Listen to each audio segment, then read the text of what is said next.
All right, so today we're going to be taking a deep dive into I Will Teach You to Be Rich by Ramit Sethi.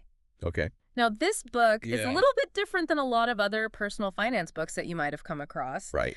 It really is about taking control of your money and designing what he calls a rich life. I love that. And I think one of the things that stood out to me Yeah. was this idea of the 85% solution. Oh, yeah.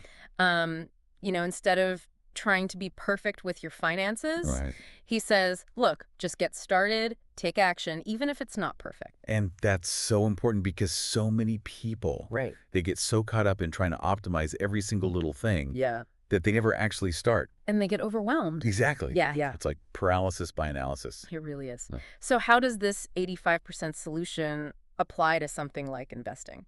Well, you know, instead of trying to pick the absolute perfect stock or time the market perfectly, which, by the way, is pretty much impossible, you could just focus on setting up automatic contributions to a low-cost index fund. Makes sense. You're not trying to be a Wall Street guru, Right. You're just consistently building wealth over time. So it's about taking action, starting small, and being consistent. Exactly. Got it. Okay. Okay. Now, Sethi has this interesting approach to budgeting. Yes. And he says, spend extravagantly on the things that you love, cut costs mercilessly on the things that you don't. I love that. It's so counterintuitive to what we usually hear. Than what we normally hear. Right. Yep. Like clip coupons and Save every penny. yeah, save every penny, eat ramen noodles. Right. But he's like, no, spend a lot on the things that you really care about. So it's about being intentional with your money. Exactly. Okay. So like, what are the things that bring you joy? Right. The things that make your life richer? And for him, that might be travel. Yeah. It might be going out to eat. Yeah. It might be, buying nice clothes. Whatever it is for you, Mm-hmm. spend on that and don't feel guilty about it. All right, so let's talk about credit cards. Okay. Now, this is an area where a lot of personal finance experts will say, Okay. stay away from credit cards. They're dangerous. They'll get you into debt. Right. But Sethi has a very different perspective. He does. He really emphasizes understanding how credit works Okay. and using it to your advantage. So it's not about avoiding credit cards altogether. It's about using them responsibly. Exactly. He actually shares this story in the book Uh-huh. about buying a car with excellent credit. Okay. But he still got a higher interest rate Oh, wow. because he didn't have enough diverse credit sources. Interesting. So it really highlights the importance of building a strong credit history. Okay, so there's a difference between having a high credit score Okay. and having a good credit history. Yes, absolutely. Okay. So, lenders want to see that you've used different types of credit, like credit cards and loans, Yeah. and that you've paid them back on time. Okay. It's like proving that you're reliable, you're trustworthy with money. So it's about building that track record over time. Exactly. Got it. Okay. And the benefits of a high credit score are tangible. I mean, you can get lower interest rates on loans. You can get approved for better credit cards. Okay. You can even sometimes get lower insurance premiums. Interesting. So it really pays to have good credit. So how do we optimize our credit cards? Well, he lays out these 6 commandments of credit cards. Aye. And these are all about maximizing the value that you get Mm-hmm. while avoiding the pitfalls that can lead to debt. Okay, give me a couple of those commandments. Okay, well, number 1, negotiate lower APRs on your cards. Okay. Don't just accept the rate that they offer you. Okay. You'd be surprised how often they're willing to lower it, Really? especially if you have good credit. Okay. Another one, leverage those secret perks that your cards offer. Yeah, he talks But a about lot of people don't even know about these, these hidden benefits that credit cards have. like automatic warranty doubling, Okay. car rental insurance, trip cancellation insurance. Wow, really? It's like getting free money if you know how to use them. I had no idea.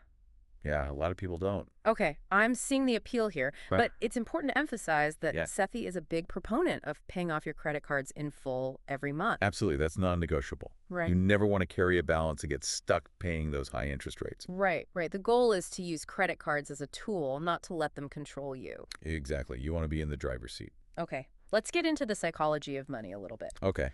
Sethi talks about these things called invisible money scripts. Right. What are those all about? So imagine these as unconscious beliefs about money that we've absorbed from our families, from society, from our own experiences, and they kind of operate in the background, Okay. influencing our financial decisions without us even realizing it. So it's like those little voices in our heads. that Exactly, are yeah. saying, I'm not good with money, or rich people are greedy, or, I could never afford that. Right, and the problem is, a lot of times these scripts are negative and self-sabotaging. Right. They can keep us stuck in patterns of overspending, debt, financial So anxiety. it's really important to be aware of those scripts Yeah, awareness is the first step. and start to challenge them. Exactly, because once you're aware of them, you can start to question them, you know? Right. Are they really true? Are they Yeah. serving you? Are they based on facts or just like these ingrained assumptions? Exactly, and then you can start to replace them with more empowering beliefs. Okay, that makes sense. Yeah. So how do we actually do that? How do we identify and challenge these invisible money scripts? Well, Sethi gives some practical steps in the book, Okay. but I think one of the most important things is just to start paying attention to your thoughts and beliefs about money. Mm-hmm. Where did they come from? Are they helping you or are they holding you back? So it's about becoming more mindful of our internal dialogue around money. Exactly. Yeah. It's like shining a light on those unconscious patterns and bringing them into the conscious mind. Okay, that makes And sense. once you do that, you can start to rewire those patterns. Got it. So awareness is key. Absolutely. All right, so we've talked about the 85% solution, conscious spending, credit card optimization, invisible money scripts. Wow, we've covered a lot of ground. I know it's a lot, Yeah. but it's all really interesting stuff. It is. And it all kind of builds on each other. It does. So I think it's important for our listeners to just take Yeah. it one step at a time. It's a Don't try to taste. do everything at once. Right. Pick one thing that resonates with you and start there. Yeah, that's great advice. You don't have to be perfect. Just get started. All right, we'll be right back to dive into the next section of I Will Teach You to Be Rich. Okay. So, we were talking about taking action and all that stuff. Mm-hmm. Let's talk about investing. Okay. This is another area where Mm. people can get really intimidated. Yeah, it feels very complicated. It does. It feels like you need to be Right. some kind of Wall Street wizard to understand it all. Right. But Sethi really demystifies it Oh. and makes it accessible for everyone. So what's his approach to investing? Well, one of the first things he talks about is this myth of the all-knowing financial expert. Okay. Those guys you see on TV. Right, the stock pickers. Yeah, the stock pickers.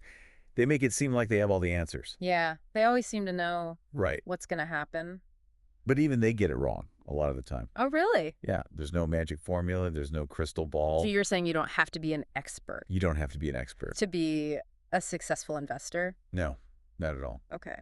What's more important is to have a solid long-term approach. So it's about being disciplined and consistent Exactly. rather than trying to time the market. Right. Don't try to time the market. Don't try to chase the hot stocks. Right. He talks about that in the book, doesn't he? He does. He talks about how the media loves to hype up these market Oh, fluctuations. yeah. And it creates this sense of urgency and fear. Right, right. And people get caught up in that. But really, it's about tuning out the noise Exactly. and focusing on your long-term goals. Yeah. Just stay the course. Okay, so we've talked about investing. Let's talk about another important topic, which is money and relationships. Okay. This can be a really tricky area. It can be. And a lot of people avoid talking about it. Yeah, it can be uncomfortable. Yeah. But it's so important because Right. money is often a major source of conflict in relationships. So where do we even begin? Well, Sethi emphasizes the importance of having that open and honest money talk with your partner Okay. early on in the relationship. So before you're even married, you're talking about Ideally, yes. finances. Before you're moving in together, before you're making big financial decisions together. So you're being transparent about your financial situation. Exactly. Your income, your debts, Okay. your spending habits, your goals. And you're setting financial goals together. Yeah, creating that shared vision. Does he talk about how to handle things when one partner earns significantly more than the other? He does, and he acknowledges that that can be a tricky situation. Yeah, because it can create a power imbalance. Right. And he also talks about how to approach debt that one partner brings into the relationship. Okay. Because that can be a sensitive topic. It can be. Yeah. So what's his advice in those situations? Well, he emphasizes the importance of finding a system that works for both partners, Okay. whether it's joint accounts, separate accounts, or a combination of both. Okay, so it's about finding what works for your unique situation. Exactly. There's no one-size-fits-all approach. Got it. And he also provides guidance on handling the financial aspects of major life events, Okay, like what kind of events? like getting married, buying a house, having kids. Those are big ones. Yeah. And they can be incredibly stressful, especially financially. Right, because they often involve a lot of money. Exactly. And Sethi encourages us to approach these events strategically, Oh, setting a budget, exploring different options, and avoiding those common pitfalls that can lead to debt and stress. so it's about being proactive and planning ahead. Yeah, don't just let things happen to you. Take control. Exactly. Be in the driver's seat. Okay, now here's something that really resonated with me. Yeah. Sethi talks about the importance of giving back Oh, yeah. as part of living a rich life. I love that part. It's not just about accumulating wealth. It's Mm. about using your wealth to make a positive impact on the world. Exactly. It's about aligning your financial goals with your values. So find causes you care about and donate your time or your money. Yeah, or even your skills. Right. Doesn't have to be just about money. It's about making a contribution Mm-hmm. that goes beyond your own personal gain, And he encourages us to think about our legacy, our legacy. what we want to leave behind, I like that. how we can contribute to a better future. Yeah, it's a bigger perspective than just Bigger. ourselves. Mm-hmm. Okay, so as we wrap up this section on money and relationships, Yeah. what stood out to you the most about Sethi's approach? I think for me, it was the emphasis on open communication and finding a system that works for both partners.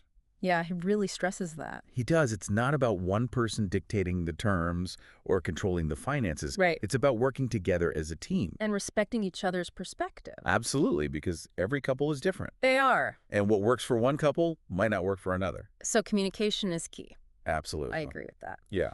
So we've talked about a lot in this deep dive into I Will Teach You to Be Rich. Yeah, we have. But there's this one thing I wanted to touch on that really stood out to me. Okay. And it's Sethi's perspective on what he calls victim culture Oh, yeah. and how it can affect our finances. This is where things get really interesting because he challenges this idea that we're just victims of circumstance. Right. It's easy to fall into that trap of thinking, It is. oh, the economy's bad, or I just don't make enough money, or I had these unexpected expenses. Right. And those things can be true. Those things are real challenges. Yeah. But he's saying that focusing on those things Right. keeps us stuck. Yeah. It prevents us from taking ownership Right. and finding solutions. So instead of blaming external factors, we should be focusing on what we can control. Exactly. Okay, and he uses this really interesting analogy. Oh, yeah. I love this one. He compares personal finance to weight loss. Okay. You know how people try all these crazy, Great. all these fads? And complicated workout routines. Yeah. But really it comes down to, Calories in, calories out. yeah, eating less and moving more. Exactly. He says it's the same with money. Yeah, we overcomplicate things. Right. We get lost in the We details. try to find the perfect investment strategy or the Yeah. best interest rate. Right. And we forget about the basic principles. The fundamentals. Mm-hmm. Okay, so how do we apply this to our own lives? Well, let's say you're struggling with credit card debt. Okay. Instead of blaming the credit card companies, Mm-hmm. you could start by looking at your own spending habits. Okay. Are there areas where you can cut back? Right. Could you maybe get a side hustle? Bring in some extra income. Exactly. Okay. Could you negotiate with the credit card company for a lower interest rate? Right. These are all things that are within your control. So it's about taking responsibility and being proactive. Exactly. It's about shifting from a passive mindset to an active mindset. I love that. Okay, so to wrap up our deep dive into I Will Teach You to Be Rich, Okay. let's recap some of the key takeaways. Right. First, it's more important to get started than to be perfect. Remember the 85% solution. Exactly, progress over perfection. Mm-hmm. Second, spend extravagantly on the things you love, cut costs mercilessly on the things you don't. Conscious spending. It's not about deprivation. It's about being intentional Right. with your money. Third, optimize your credit cards. Use them to your advantage, but always pay them off in full every month. Absolutely. Don't let those interest charges get you. Fourth, identify and challenge those invisible money scripts. Those unconscious beliefs that are holding you back. Yeah, and replace them with more empowering beliefs. Exactly. And finally, focus on the big wins, The things that will make the biggest impact on your financial life. like automating your savings, negotiating your salary, investing in your education. Those are the game changers. Yeah. All right. So I think we've given our listeners a lot to think about We have. and a lot of tools to help them take control of their finances and design their own rich life, Absolutely. whatever that means to them. Exactly. It's your rich life. Define it on your terms. I love it. Well, thanks for joining us on this deep dive into I Will Teach You to Be Rich. It's been fun. Yeah, and we hope you found it helpful. I hope so. If you want to continue the conversation, Y- head over to our online community and share your biggest takeaways with us. Yeah, we'd love to hear from you.